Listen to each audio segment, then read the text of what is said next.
여러분 안녕하세요. 새삼 함께 해주신 구독자 여러분들께 심심한 감사를 드립니다. 돌아보니 코로나 이후 제작하게 된 동영상이 400여 개가 넘더라고요. 스스로 감개가 무량합니다. 그런데 숫자만 많은 것 같아요. 간혹 저에게 대중의 눈에 맞추지 못한다고 충고해 주시는 분들이 계셔요. 저도 나름 맞춰본다고 이렇게도 해보고 저렇게도 해보는데 워낙에 눈치가 없어서인지 많은 분들에게 다가가지 못하고 있네요. 제 별명이 고문관이에요. 고문관 아세요? 군대에서 눈치 없는 사람을 고문관이라고 한다고 저희 남편이 붙여준 별명이에요. 정말 자기 스타일을 못 버리는 것 같아요. 돌고 돌다 보면 다시 또 그 자리로 돌아가더라고요. 오늘 공부하실 주역도 쉽고 간단하게 만들어야지 하고서는 또 엉뚱한 짓을 하고 앉았더라고요. 네. 이렇게 애를 쓰고 만들어봤자 별로 보지도 않으실 텐데 하면서도 그래요. 그래서 주역을 그만두자 했다가 하필 전 동영상에 주역을 다루겠다고 약속을 한지라 놓을 수도 없고, 그래서 또 만들어 놓으면 누구라도 보시겠지 하는 마음에 하는데, 그래서 빼고 또 빼고 해서 짧게 20분 정도로 나누어서 방영하기로 했습니다. 강사들이 유튜브 하면 안 된대요. 대중들에게 필요 없는 말들을 많이 한다는 거죠. 그래도 주역 첫날이니만큼 주역에 관한 기초적인 개론은 아셔야겠지요. 그럼 시작하죠. 우리 동양고전의 커리큘럼, 그러니까 교과 과정으로는 크게 4서와 3경이 있습니다. 아시겠지만 4서에는 대학, 논어, 맹자, 중용이 있죠. 그리고 3경에는 시경, 서경, 역경이 있어요. 이 각각의 책들이 여러 분야에서 강조하는 주안점이 있지만 오늘은 주제가 역경이니만큼 처세적인 측면에서 구분해 본다면 사서인 이 대학, 논어, 맹자, 중용은요, 선비가 관리가 되고자 하는 도덕적인 측면에서 가져야 하는 마음 자세를 배우는 책이라면요, 이 3경은 그 윗단계인 위정자들이 그 국정을 운영하는 데에 도움이 되는 공부라고 하겠습니다. 해서 3경의 내용을 좀 살펴보시면, 이 시경은요, 백성들이 사는 그 풍속을 살펴서 그들을 교화하는 것을 목적으로 지어진 일종의 시집이고요. 서경은 중국 고대 국가에서 하나라, 은나라, 주나라, 특히 주나라에서 왕과 신하 간의 그 정무에 관한 일체의 내용을 기록한 정치 서적입니다.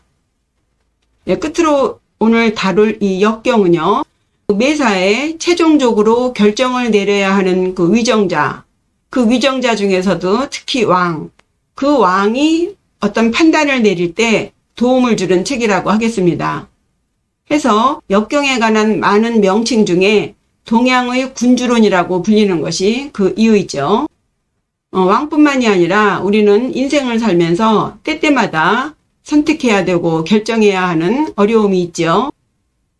그동안 갈고 닦은 모든 배운 것들을 바탕으로 거기다 모든 자료를 참고해서 결정을 내린다 해도 이 결정이 차후에 어떤 결과를 초래할지를 알기는 어렵지요. 그런 와중에 정답을 찾아가는 방법의 하나로 사용된 책이 이 역경입니다. 해서 율곡이인은 그의 경몽요결에서 역경을 읽어야 하는 이유를 이렇게 설명하고 있습니다. 간단하게 읽어보죠.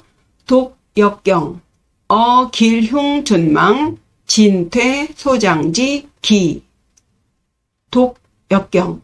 역경을 읽을 때에는 뭐뭐에 대해서죠. 길흉, 존망.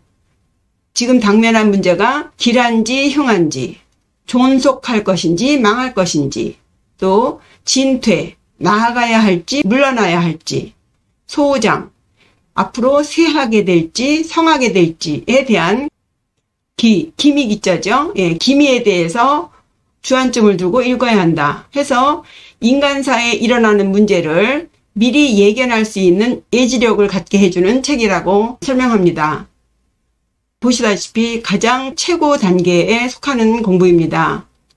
역경이 점서로부터 출발했음에도 불구하고 이 경자를 붙인 거에는요, 복희씨라든가 문왕, 그리고 문왕의 동생인 주공단, 또 공자님 같은 성인들의 창작물로 보기 때문에 역서도 경자를 붙였습니다. 인류 역사상 가장 오래된 책이니만큼 그 세월만큼의 철학이라든가 역사, 그리고 문화, 사회, 심지어 그 인간의 수양 등 다방면에서 보완해가며 발전해온 학문입니다. 때문에 이황 선생이나 율곡 이이 선생 등 내노라 하는 대학자들이 이 주역에 관한 주해설을 쓰셨던 것이죠. 그러다 보니 또 너무 어렵다고 아예 덮어버리게 된 점도 있지요. 그런데 그게 또 꼭 그렇게 어렵지만은 않은 것이 우리의 삶과 매우 밀접하게 관련되어 있기 때문에 조금만 관심을 가지고 보면 어느 학문보다 쉽고 재미있으며 우리 삶에 많은 도움이 될 거라고 생각합니다. 그러나 그럼에도 불구하고 현 21세기가 어느 시대보다 이성 중심의 지식 정보화 시대다 보니 주역을 단순히 점치는 책이라고 치부하는 바람에 주역이 지금 세상에서는 거의 묻혀져 가고 있는 그런 상황이지요. 그러니 저라도 쉽고 재미있게 전달해야 하는데 오히려 역효과가 날까 걱정이 되네요. 이것이 제가 미루고 미루었던 이유입니다. 해서 가장 보편적으로 회자되는 내용을 중심으로 쉽고 재미있게 전달하도록 노력해 보겠습니다. 그럼 먼저 주역의 뜻이 뭔지 알아보시겠습니다. 역서에는요, 이 삼역이라고 해서 세 가지의 역이 있습니다. 주나라 이전에 이미 하나라에서는 연산역이라는 것이 있었고요. 또 은나라에서 귀장역이라는 것이 있었는데 이름만 전해질 뿐이고 그 내용에 관해서는 자세하게 알려진 바가 없고 지금 유일하게 전해지는 것이 이 주나라 때의 역서인 주역입니다. 여기서 주역의 주자는 보통 주나라 주자로 해석하지만 주나라라는 의미와 함께 또 두루 주자의 의미가 있죠. 일반적으로 통용되는 역이라고 해도 무방하겠습니다. 그리고 역자를 보시면 동한 말대의 정현이라는 유학자가 주역의 의미를 세 가지로 정리한 내용이 있습니다. 그 내용을 중심으로 역의 의미를 살펴보죠. 첫째가 이간인데요.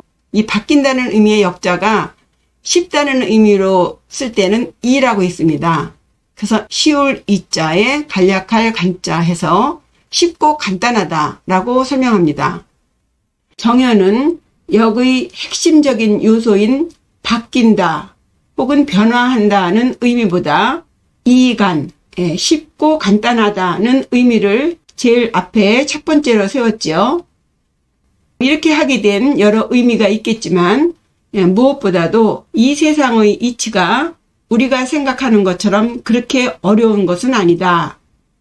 알고 보면 매우 쉽고 간단하다라는 의미를 부각시키고자 한 것이 아닌가 짐작해 봅니다.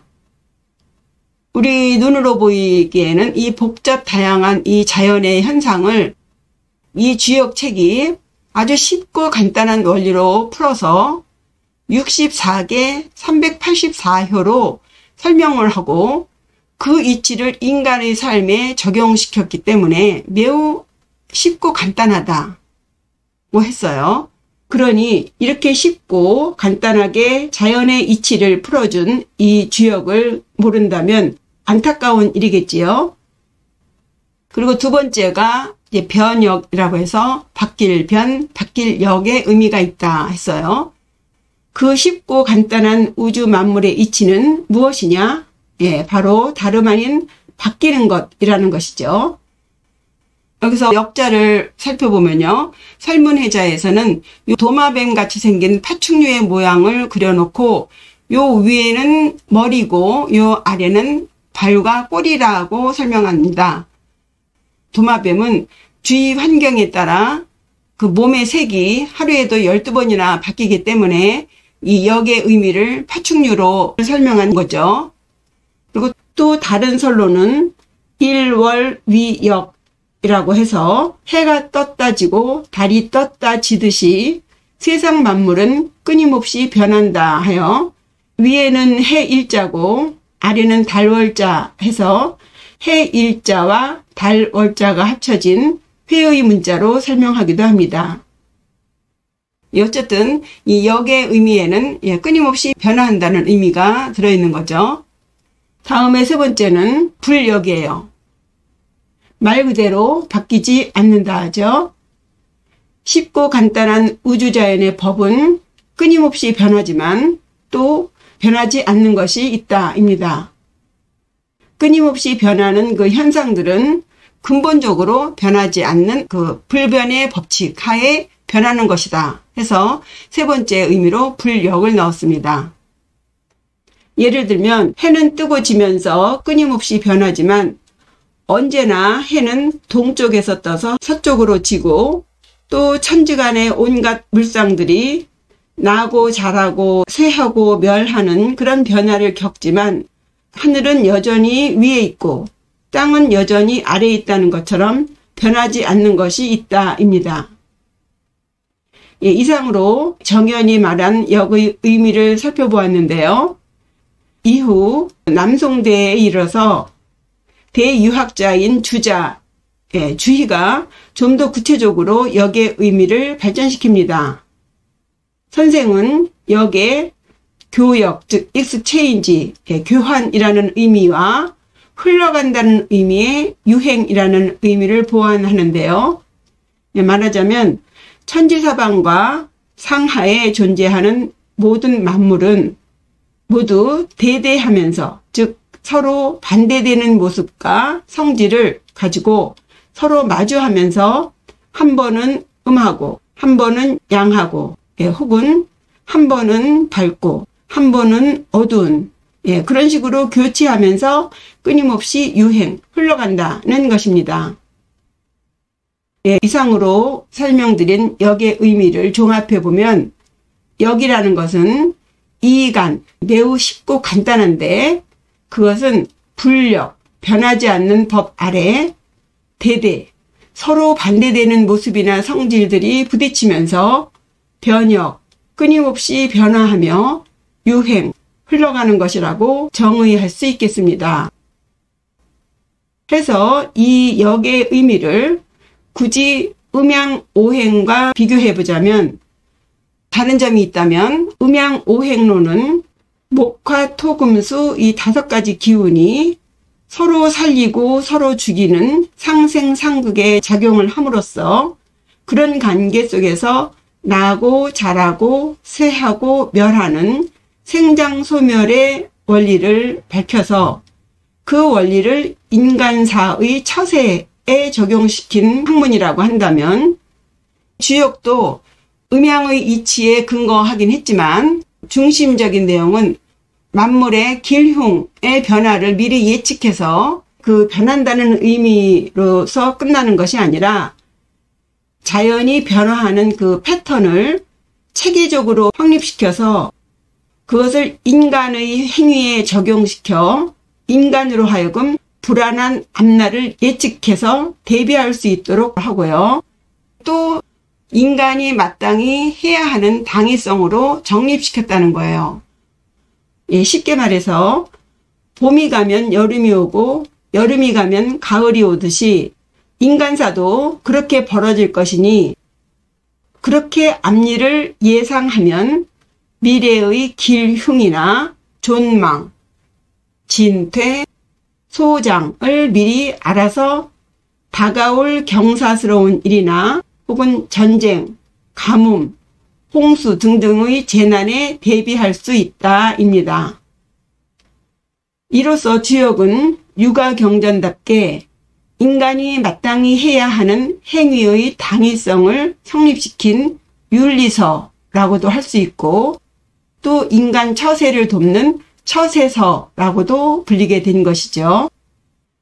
그럼 주역에 관한 전반적인 설명은 이 정도로 하고요. 다음은 여기 어떤 과정을 거쳐서 생겼는지 알아보시겠습니다. 주역 개사전에는 이런 문장이 있어요. 역유태극 시생 양의 양의 생 사상 사상 생 팔괘 해서요. 역유태극 역에는 태극이라는 것이 있는데 시생 양의 태극은 음과 양을 낳고 양의 생 사상 음과 양에서 양은 태양 소양 음은 태음 소음 사상이 나오고 사상 생 팔괘 사상에서 팔괘가 나온다는 글귀가 있어요. 그리고 이 팔괘가 각각 요 팔괘를 만나면서 말하자면 건괘는 택괘를 만나고 릿괘를 만나고 진괘를 만나고 이렇게 하고 또 택괘도 건괘를 만나고 릿괘를 만나고 진괘를 만나고 이런 식으로 해서 88이 64개 해서요. 64개의 계가 생기는데 그러면 이 64개가 또 각각 64개를 만나면서 요것이 요걸 만나고 이렇게 만나면서 또 나눠질 수 있죠. 그러나 이 세상 천지만물의 변화는 이 64개 안에서 다 설명될 수 있다 해서 64개까지만 다루게 되었다고 합니다. 이것은 1분 위이법 해서 하나가 나누어져서 둘이 되는 법에 따라 8개가 태극으로부터 양의 사상의 단계를 거쳐서 형성되는 것을 설명한 글이에요. 요 8개를 복희 씨가 만들었다고 하고 요 64개는 신농 씨가 이렇게 나열했다고 합니다. 예, 그럼 요 부호를 좀 아셔야겠는데 먼저 효에 대해서 알아보시겠습니다. 효자는 가로, 근, 획이라는 의미도 있고 또 배운다는 의미도 있는데 각계로 근효라는 의미가 더 맞지 않나 싶은데 어쨌든 이 효에는 음효와 양효가 있습니다. 음효는 끊어진 선의 모양이고요. 양효는 이어진 선의 모양인데 그 모양은 남녀의 생식기에서 따왔다고 합니다. 그리고 괴자는 걸괴로 읽는데 사물의 형상을 도표, 그림으로 걸어서 보여준다는 의미입니다. 화면에서 보시다시피 이게 8개인데요. 하나하나의 괴는 모두 3개의 효로 이루어져 있죠. 이 효는 괴의 가장 최소 단위라고 할 수 있겠죠. 이렇게 3개의 효로 이루어진 것을 소성괴라고 하고요. 이 소성괴에는 8가지의 괴, 8개가 있죠. 또 이 소성괴가 2개로 되어 있는 것, 그래서 효가 6개로 되어 있는 것은 대성괴라고 해요. 그 주역에는 64개의 대성괴로 이루어져 있죠. 예, 그럼 다음은 주역의 구성에 대해서 알아보시겠습니다. 주역은 크게 경과 전으로 이루어져 있습니다. 경에는 64개의 계가 있고 그 계의 상 그리고 계의 이름과 계의 의미와 길흉을 판단한 계사가 있고 또 각 계에 걸려있는 그 6개의 효의 각각의 이름과 의미 그리고 길흉을 설명한 효사가 있습니다. 예를 들면요. 요것이 63번의 기재계인데요. 수가 위에 있고 화괴가 아래에 있는 괴의 이름입니다. 그리고 요 모양은 도표, 수와 기재의 상 모양이죠. 그리고 요 보라색으로 써있는 글자가 이 괴의 본질과 길흉을 설명한 괴사입니다.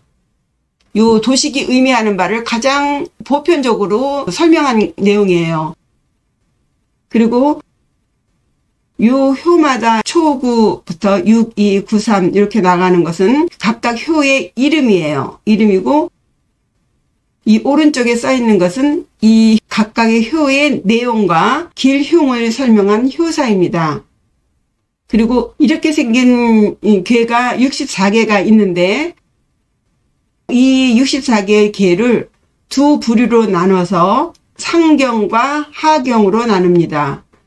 그래서 첫 번째 1번 궤인 중천건계에서 30번인 중하리계까지를 상경이라 하고 31번인 택산함계에서 끝에 맨 마지막 64번인 화수미제계까지를 하경이라고 해요.